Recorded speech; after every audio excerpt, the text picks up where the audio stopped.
Assalamualaikum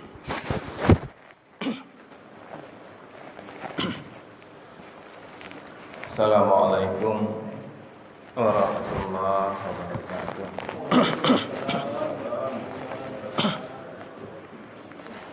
A'udzubillahi minasyaitonir rajim. Bismillahirrahmanirrahim. Alhamdulillahirabbil alamin. Asyhadu an la ilaha illallah. Asyhadu anna Muhammadan abduhu wa rasuluhu la nabiyya ba'da. Allahumma shalli ala Muhammad wa ala ali Muhammad. Ibadallah, ittaqullah.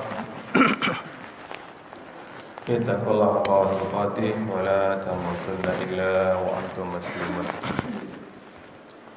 Wa qala ta'ala fi kitabil karim, a'udzu billahi minasy syaithanir rajim. Bismillahirrahmanirrahim. Qala ya iblis, ma laka alla takuna ma'as sajidin. Qala lam akul li asjuda li basarin khalaqtahu min salsalim min hama'im masnun. Qala fakhruj minha fa innaka rajim. Sadaqallahul azim. Dialah Allah berfirman, wahai iblis, apa sebabnya kamu tidak ikut sujud bersama mereka? Ia iblis berkata, aku sekali-kali tidak akan sujud kepada manusia yang engkau telah menciptakannya dari tanah liat kering, dari lumpur hitam yang diberi bentuk. Dia Allah berfirman, kalau begitu keluarlah dari surga, karena sesungguhnya engkau terkutuk. Al-Quran surah Al-Hijr, surah yang ke-15, ayat 32, 33 dan 34. Bapak, ibu-ibu sidang jemaah subuh yang kami muliakan, alhamdulillah kita sama-sama bersyukur kepada Allah. Sama-sama kita rasakan betapa besarnya nikmat yang telah Allah anugerahkan kepada kita. Mampunya kita mengawali kehidupan kita di masjid ini merupakan karunia yang terbesar. Mudah-mudahan karunia ini akan selalu menjadi milik kita, milik ahli keluarga kita, karib kerabat kita, sampai kita tinggalkan dunia ini. Amin ya Allah, amin ya rabbal alamin. Salawat bering salam buat junjungan kita Nabi besar Muhammad sallallahu alaihi wasallam.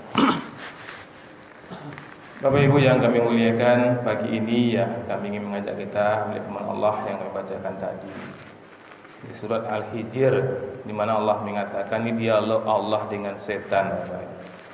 Ya, Allah berdialog langsung dengan iblis, di mana di ayat 32 Allah mengatakan, wahai iblis, apa sebabnya kamu tidak ikut sujud bersama mereka? Seperti mana kita ketahui, ketika para malaikat semuanya disuruh sujud kepada Adam, maka semuanya sujud kecuali iblis.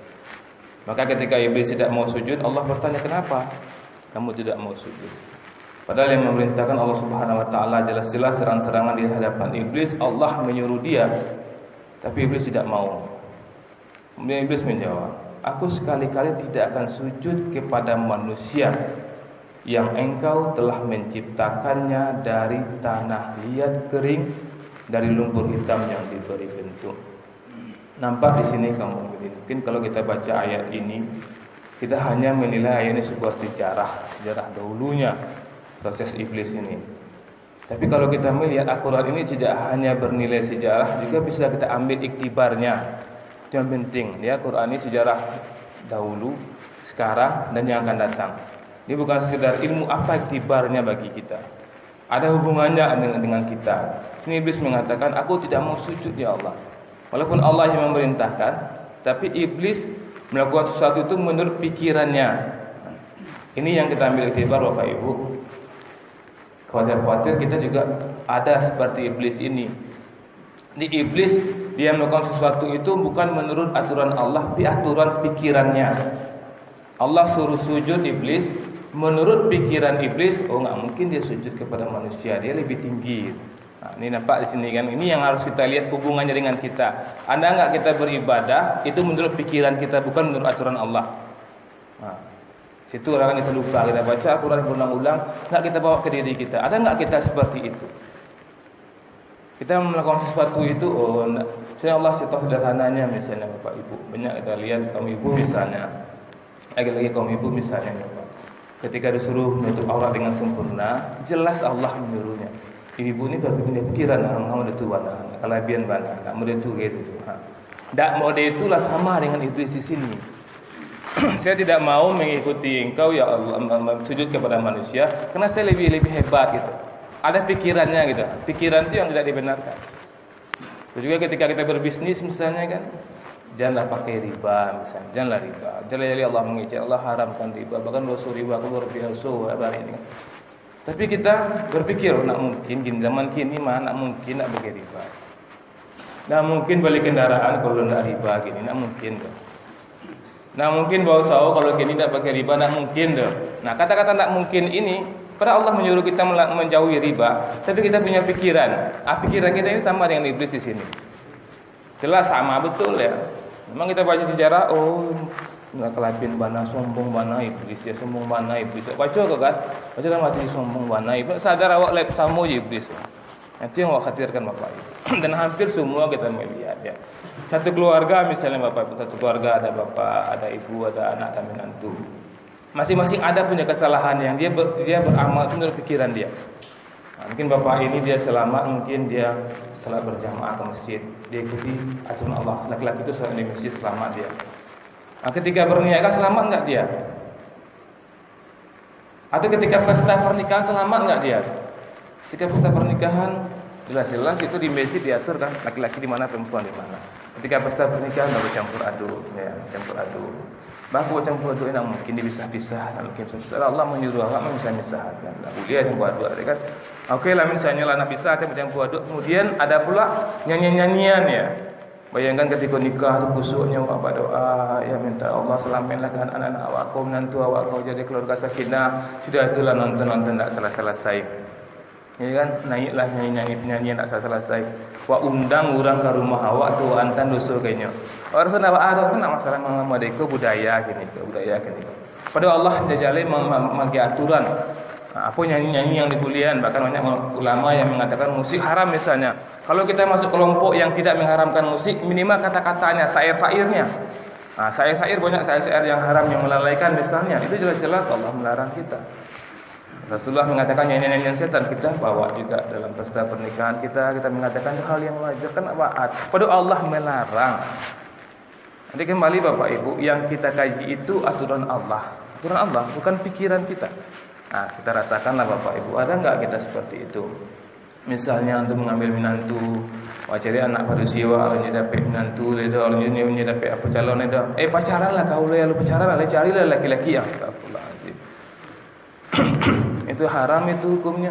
Tapi kita suruh gitu. Kita ke masjid juga, kita mengaji juga, kita suruh. Padahal Allah melarang ya, nak boleh berdua tu nak boleh ya.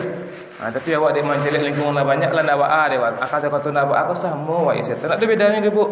Iblis berkata, aku sekali-kali tidak akan sujud kepada manusia yang engkau telah menciptakannya dari tanah liat kering, dari lumpur hitam yang diberi bentuk. Pada Allah menyuruh sujud. Iblis punya alasan.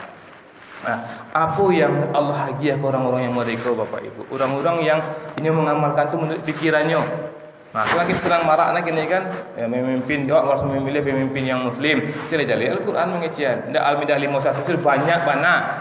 Ya kan, cuma sedang menonjol kan itu yang terkenal Al-Maidah 51 buat kaji Al-Quran. Al-Quran kan dari Al-Fatihah, dari Al-Fatihah sampai An-Nas itu Al-Quran kan. Dan Al-Maidah itu banyak ayat-ayat yang mengatakan bahwa kita harus memilih yang muslim. Nah, sekarang kita pikir, oh enggak, itu kan untuk apa sih? Untuk imam saja sih. Kalau untuk gubernur, untuk ketua kelas itu enggak masalah. Mulai pemikiran kita. Padahal Nabi mengisian bajaran si obat tiga angkik cik jadi pemimpin bajaran obat tiga kau angkik cik jadi pemimpin dan pemimpin yang kita harus muslim je Nabi. Aku gubernurnya, ketua kelasnya, ketua RT tetap nyawa enggak usah kan muslim yang enggak pilih, bagi muslim masuk pilih itu. Tapi kini banyak pemikiran-pemikiran nak masalah nak usah. Sama je ayat kau. Sama bana je ayat kau. Ambo nak mungkin memilih pemimpin muslim dong, muslim tu banyak korupsi. Muslim tu banyak KKN. Sama je kau. Sama bana. Ia iblis berkata, aku sekali-kali tidak akan sujud kepada manusia. Padahal Allah menyuruhnya sujud kepada manusia yang engkau telah menciptakannya dari tanah liat kering dan lumpur hitam yang berbentuk. Awak jadi kini kau ambon akan mungkin memilih pemimpin muslim dah banyak korupsi pemimpin muslim. Padahal Allah menyuruh kita memilih pemimpin muslim. Apa yang Allah kecian Bapak Ibu pun nak khawatirkan mudah kami dan kita semua janganlah mulai sekarang jangan lagi kita beramal itu menurut pikiran kita, menurut aturan Allah lah. Kalau terlibat riba, wak segera berhenti wak riba itu minta ampun wak kalau jangan ulang-ulang riba itu. Kalau masih belum mampu jawab meninggalkan riba, kau buat masih terlibat riba, tambahlah salat awak, tambahlah ibadah awak, tambahlah infak, kemudian bisa imbang dosa awak nanti di akhirat. Apa kata Allah Bapak Ibu awak takwian Bu? Dia Allah berfirman, kalau begitu keluarlah dari surga karena sesungguhnya